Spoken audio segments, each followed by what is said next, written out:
આ ગાયત્રી મંત્રમાં જેને જેને વાસુદેવ ગાયત્રી કહીએ છીએ આ ચારેય નામ આવી જાય છે. ફરીથી સાંભળો.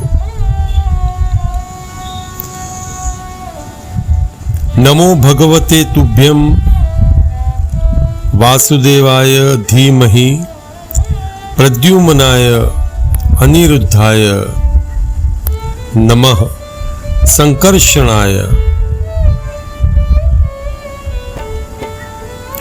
મંત્રમાં ધીમહિ શબ્દ છે. ધીમહિ શબ્દ એટલે એટલો મહત્વનો છે કે જ્યાં મંત્રોમાં ધીમહિ શબ્દ આવ્યો એ મંત્ર ગાયત્રી દરેક દેવથી સંબંધિત ગાયત્રી છે.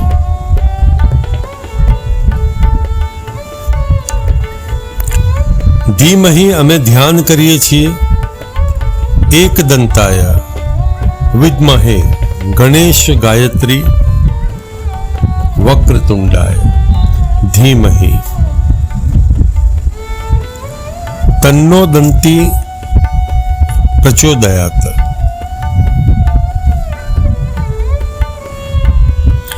એવી રીતે સૂર્ય ગાયત્રી દેવી ગાયત્રી વિષ્ણુ ગાયત્રી દરેક દેવથી સંબંધિત ગાયત્રી છે. ગાયત્રીનો બહુ મહિમા છે. પણ આ વાસુદેવ ગાયત્રી છે ને અને એમાં 8 અક્ષરના 4 ચરણ